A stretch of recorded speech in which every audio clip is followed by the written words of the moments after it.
ظالم ابو جہل کے سامنے اپنے ایمان پر وہ ڈٹی رہی، قائم رہی، جان دے دی، شہید ہو گئیں، اپنا خون بہا دیا انہوں نے، مگر اسلام سے کمپرومائز نہیں کیا۔ لوگ کہتے ہیں کہ عورت بڑی کمزور ہوتی، ابھی آپ نے مولانا ابوالکلام صاحب کی تقریر سنی، عورت بہت بڑا فتنہ ہے، مگر یہ سکے کا ایک رخ ہے میرے بھائی، یہ سکے کا ایک پہلو ہے۔ عورت بہت بڑا فتنہ بھی ہے، عورت بہت بری بھی ہے، اگر یہ دین سے دور ہے، اور اگر یہ عورت دیندار بن جائے، متقی بن جائے، نیک بن جائے، اللہ والی بن جائے، رب کعبہ کی قسم بڑے بڑے مرد اس عورت کی برابری نہیں کر سکتے۔ اسی عورت کے بارے میں اللہ کے نبی فرماتے ہیں الدنیا کلھا متاع وخیر متاع الدنیا المرأة الصالحہ، دنیا کی سب سے قیمتی دولت نیک عورت ہے۔ قرآن کی آیت نازل ہوتی ہے کہ تم سونا چاندی اپنے گھر میں اکٹھا نہ کرو۔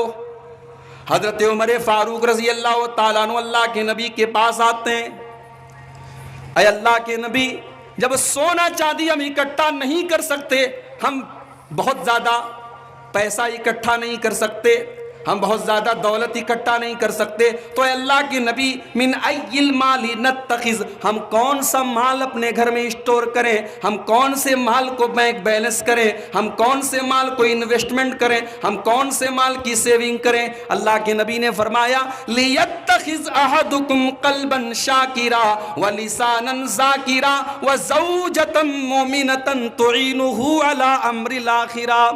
اے عمر، تمہیں اگر اپنے گھر میں بینک بیلنس بنانا ہے، تمہیں اپنے گھر میں مال بنانا ہے، تمہیں اپنے گھر میں اسٹور کرنا ہے، تو تین چیزوں کو تم اسٹور کر لو، تین چیزوں کو تم اپنے گھر میں بچا کے رکھو، سنبھال کے رکھو۔ قلباً شاکرا، اپنے دل میں، اپنے سینے میں ایک ایسا دل بنا لو جو اللہ کا شکر ادا کرنے والا ہو۔ وَلِسَانًا ذَاكِرًا، اور اپنے منہ میں ایسی زبان پیدا کر لو جو اللہ کا نام لینے والی ہو، جو اللہ کا ذکر کرنے والی ہو۔ زوجتم مومنتن، اور تم جب نکاح کر کے بیوی لاؤ تو ایسی دیندار بیوی لاؤ جو اللہ کے دین میں تمہاری مدد کرے۔ عورت دنیا کی سب سے بڑی دولت بھی ہے میرے بھائی۔ آج ہم ایک مسکان خان پر فدا ہیں،